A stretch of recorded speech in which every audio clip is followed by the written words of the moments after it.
बच्चों, आज हम वृत्त के बारे में पढ़ेंगे। पिछला चैप्टर में हम पढ़ा चुके हैं। पिछला चैप्टर पढ़ा चुके हैं ना जी। 13 का त्रिभुज को पढ़ा चुके हैं। अब हम 14वां जो चैप्टर है 14A का पढ़ाएंगे। इसमें हम वृत्त पढ़ेंगे, सर्किल पढ़ेंगे। पूरा सर्किल में क्या क्या होता है उसको जानेंगे। सर्किल में क्या क्या कंडीशनें हैं इस चीज को हम शुरू से जानेंगे। सर्किल में देखो, शुरुआत करते हैं, ठीक। तो उसमें देखेंगे कि एक सर्किल है, सर्किल बनाएंगे कैसे, शुरुआत से लेके चलते हैं। तो प्रकाल और इसको जो प्रकाल से लेकर अगर हम इसको केंद्र एक बिंदु पॉइंट मान लेंगे और इस पे ऐसे खींच देंगे चारों ओर, तो हमारा एक सर्किल बन जाएगा। ये जो केंद्र, ये बीच से जब खींचते हैं तो इसको क्या बोलते हैं, इसको केंद्र बोलते हैं। और जो बाहरी किनारा का है ये चारों तरफ, इसको परिधि बोलते हैं। परि माने चारों तरफ, परिधि। इसके चारों ओर जो हम लोग वक्र टाइप का बना है, ये हमारा क्या है, परिधि है। परिधि और ये केंद्र से परिधि तक की दूरी, ये हमारी त्रिज्या कहलाती है। इसको हम आर से लिखते हैं। तो यहाँ त्रिज्या अगर कहा जाए, त्रिज्या किसे कहते हैं, परिधि से केंद्र तक की दूरी त्रिज्या कहलाती है।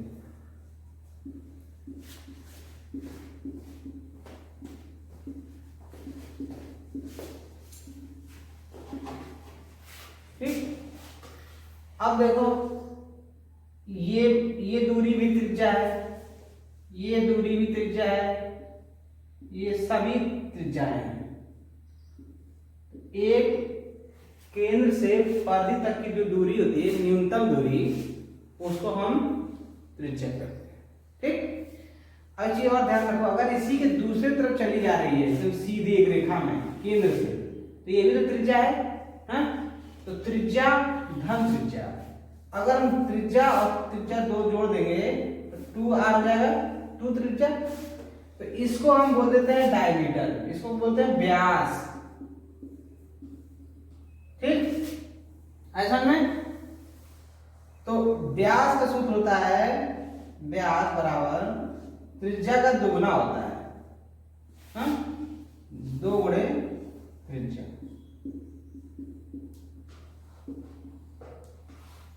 व्यास बराबर 2 गुणे त्रिज्या। व्यास होता है केंद्र से होकर जाने वाली एक सीधी रेखा जो हमारे वृत्त को 2 भागों में बराबर भागों में बांट देती है। ठीक। तो हमारा हो गया ये आधा अर्धवृत्त या आधा अर्धवृत्त, 2 भागों में बांट देती है बराबर। ठीक। इसी को हम लोग जीवा भी बोल देते हैं। ठीक, जीवा। जीवा किसे कहते हैं इसको जान लेते हैं। जीवा, परिधि से परिधि तक की दूरी को हम जीवा कहते हैं। परिधि से परिधि तक की दूरी, परिधि से परिधि तक की दूरी। कोई भी हम एक रेखा खींच देंगे तो परिधि से परिधि तक कुछ भी एक रेखा खींच देते हैं, क्या है, सारी जीवाएं हैं। एक क्वेश्चन उठता है कि एक वृत्त में कितनी जीवा खींची जा सकती है, तो कितनी खींच सकते हैं, अनंत खींच सकते हैं। परिधि से परिधि तक की दूरी में हम जीवा कहते हैं। ठीक। तो इसमें अनंत जीवाएं खींची जा सकती है। लेकिन एक ऐसा समय आएगा जो केंद्र से होकर जा रही है, हाँ? तो कह सकते हैं कि वृत्त में सबसे बड़ी जीवा केंद्र से होकर जाती है, हाँ? उसके बाद ऊपर फिर घटने लगेगी, ऊपर फिर छोटी होने लगेगी। तो एक वृत्त में अनंत जीवाएं खींची जा सकती हैं। तो जब सबसे बड़ी जीवा है, इसी को हम व्यास बोलते हैं, हाँ?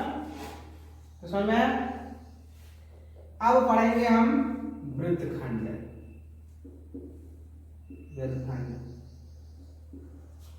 वृत्त है, इसको हम एक जीवा कहीं भी खींच लेते हैं, इसका नाम दे देते हैं ए बी एक्स वाई।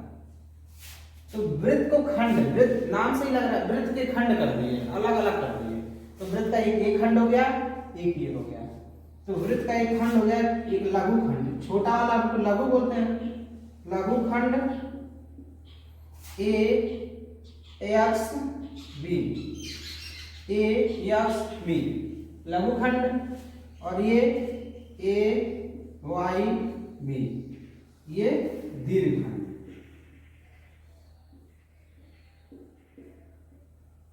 ठीक, ए एक्स वाई, तो ये दीर्घ खंड हो गया, ये लघु खंड हो गया। आया समझ में? अब अगला है ये त्रिज्य खंड। तो त्रिज्य खंड क्या होता है ना, त्रिज्या और खंड, त्रिज्या खंड सेक्टर। एक वृत्त ले लेंगे, केंद्र होगा कहीं, ये हमारी त्रिज्या हो गई, एक त्रिज्या और ले लेते हैं, ये त्रिज्या, ये भी त्रिज्या ही है, केंद्र से परिधि तक की दूरी।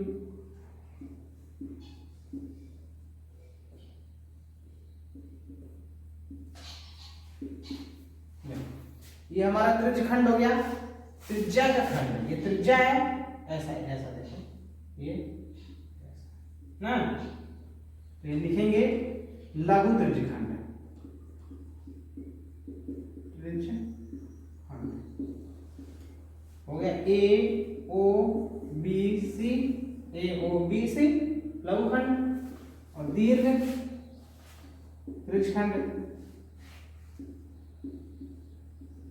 दीर्घ वाला हो गया A D B, A D B, A D, A D O B O A, A D B O A पूरा घूम फिर आ गया।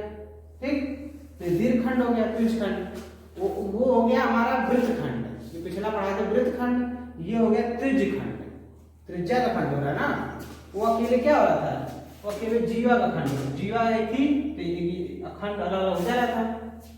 तो हमने पढ़ लिया त्रिज्य खंड, वृत्त खंड। तो ये तो नियम थे, अब इसके कुछ सवाल लगाए जाएंगे। ठीक है, देखो बच्चों, कक्षा 6 अभ्यास 14 का हम सवाल देखेंगे, जो वृत्त का कुछ नियम जो पढ़ाए थे उसके सवाल देखेंगे। पहला सवाल में ही सारी चीजों को कवर किया गया है, इसमें सभी चीज आ जाएगी, तो ध्यान से देखेंगे। लिखा है वृत्त का केंद्र, तो वृत्त का केंद्र इसमें कौन है, दिख रहा होगा, वो वृत्त का केंद्र है ये। अब कह रहा है तीन त्रिज्याओं का नाम, तो केंद्र से परिधि तक की दूरी को त्रिज्या बोलते हैं। तो देखो, एक केंद्र है, ये केंद्र है, ये परिधि है, तो हमारी एक त्रिज्या हो गई ओ सी, फिर हो गया ओ डी, और एक और हो गई ओ सी ओ डी और ओ बी। केंद्र से परिधि तक की दूरी को हम त्रिज्या, तो ओ सी ओ डी ओ बी हो गया।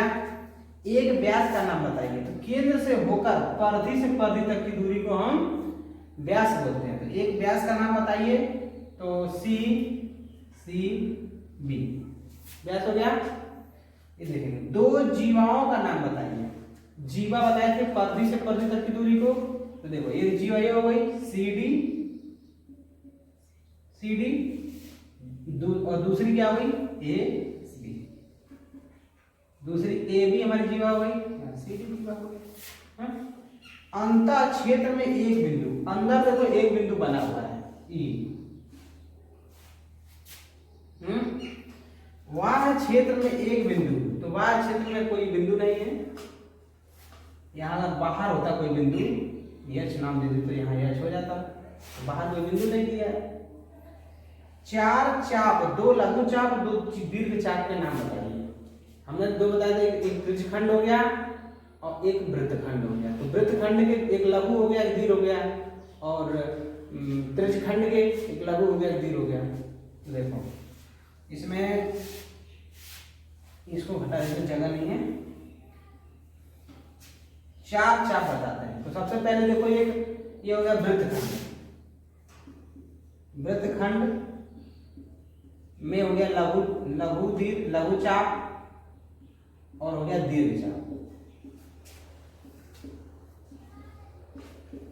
लघु चाप देखेंगे ये C H D, C H D, ठीक। चाप का निशान ऐसे होता है। फिर दीर्घ में देखेंगे ये पूरा वाला सी एच ए, इसका नाम दे देते हैं पी, सी पी और डी, ये दीर्घ चाप ना। सी एच बी और सी पी डी, सी ये पूरा वाला, ये बड़ा वाला, कुछ मत देखो, ध्यान से देखो, ये छोटा एक ये, हाँ ये हो गया दीर्घ चाप। अब ये हो गया वृत्तखंड हो गया। अब क्या बोलेंगे, त्रिज्यखंड। त्रिज्यखंड के देख लेंगे लघु चाप, लघु चाप त्रिज्यखंड में देखो ये त्रिज्या है, ये हाँ, ये हो गया, एक ऊपर वाला हो गया। तो यहाँ पे सी ओ डी एच, ठीक, ये हो गया। और लघु हो गया। और इसी तरह दीर्घ के, तो दीर्घ का पूरा वाला सी पी डी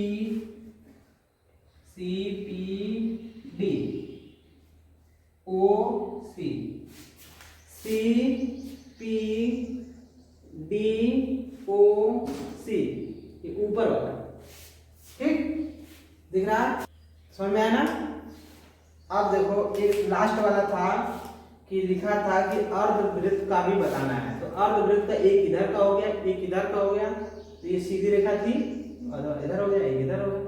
अर्धवृत्त का मतलब जो एक केंद्र से होकर एक जीवा जाए या व्यास जाए, उसको हम डायमीटर जाए, तो उसको हम क्या बोलते हैं, अर्धवृत्त, ठीक। तो ये हमारे लिख लो, वेरी इंपॉर्टेंट चीजें हैं। अगला हम बताते हैं, देखिए सवाल नंबर अगला देखेंगे।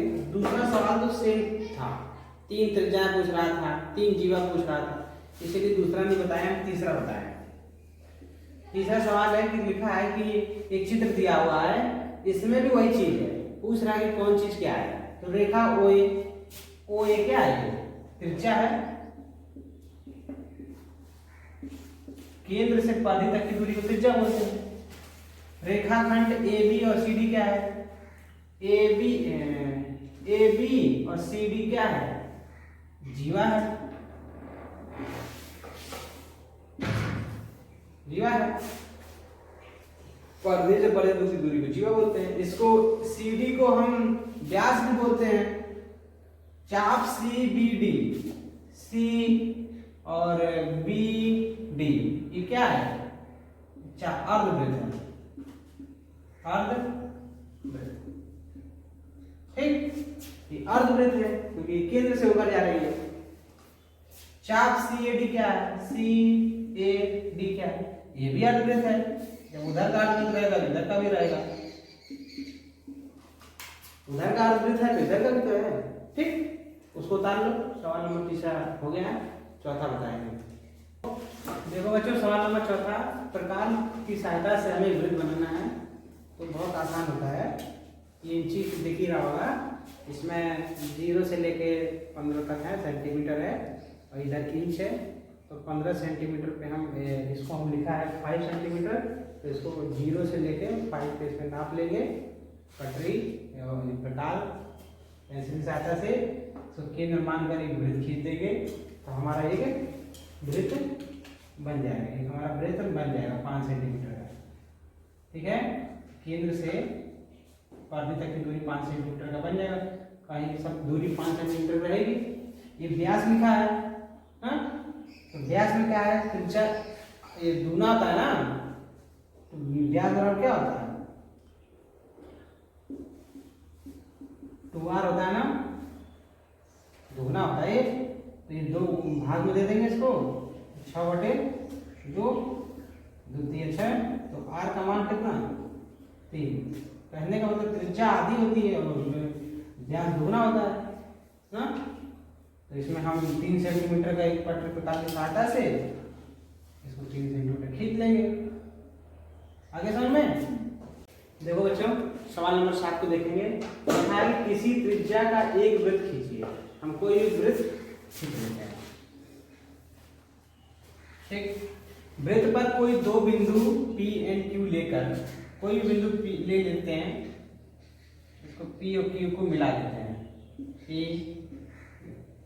को लेकर इसे मिला दीजिए। बताइए कि क्या बिंदु P Q को छोड़कर P Q कह रहा है कि P Q को छोड़कर रेखाखंड P Q के सभी बिंदु वृत्त पर है, वृत्त के बाहर है, वृत्त के अंदर है। P Q जो बिंदु है इसको छोड़ के इसके अंदर अगर कोई भी अगर बिंदु यहाँ बनाएंगे, यहाँ पे कुछ भी छोटा छोटा बिंदु बनाएंगे ना, रेखा बिंदुओं से मिलकर तो बनी है, अनंत बिंदुओं से मिलकर बनी है ना। इसमें कोई भी बिंदु अगर हम यहाँ पे ले लेते हैं A B C D कुछ भी ले लेते हैं इसके भीतर, तो वृत्त के भीतर ही ना रहेगा। हाँ, तो कह रहा है वृत्त पर है, नहीं है। वृत्त के बाहर है, नहीं है। वृत्त के अंदर है, हाँ। क्योंकि P Q को छोड़कर रेखाखंड P Q के सभी बिंदु P Q के कोई भी बिंदु भीतर रहेंगे ना, इसके बाहर थोड़ी नहीं जाएंगे, क्योंकि ये परिधि हो गया, फिक्स हो गया। तो इसके भीतर जो भी भीतर रहेंगे, हल्का सा भी कुछ भी रहेगा तो भीतर रहेंगे ना। समझ में आया? उतार दो इसको, अगला उतार। सवाल नंबर हम 8वां देखेंगे। सवाल नंबर 8वां कह रहा है कि सत असत कथन बता दीजिए। कह रहा है वृत्त की त्रिज्या वृत्त की जीवा होती है। सही कह रहा है, गलत इसको देखेंगे। वृत्त की त्रिज्या वृत्त की जीवा में क्या अंतर है? ये वृत्त है, जो त्रिज्या होती है केंद्र से परिधि तक की दूरी को त्रिज्या कहते हैं, और जीवा कैसे कहते हैं? परिधि से परिधि तक की दूरी। तो ये गलत कह रहा है ना? हाँ जी, हमारा असत हो गया। हाँ, वृत्त का व्यास वृत्त की जीवा होती है। वृत्त का जो व्यास है वृत्त की जीवा होती है। व्यास क्या होता है? ऐसे ना होता है व्यास। हाँ, तो वृत्त का व्यास जीवा क्या, परिधि से परिधि मिल गया कि नहीं? जीवा भी है और व्यास भी है, सब है। वृत्त का व्यास वृत्त की सबसे बड़ी जीवा होती है। सही कह रहा है ना? ये भी व्यास भी है, सबसे बड़ी जीवा भी है। ऐसा नहीं, तो हमारे प्रश्नावली 14A के सभी प्रश्न खत्म हो गए हैं, और इसमें कुछ ज्यादा था नहीं, बहुत सरल सरल था, तो सभी लोग कर लेंगे। अगर फिर भी नहीं समझ में आता है तो हमें कमेंट बॉक्स में बताइएगा। धन्यवाद।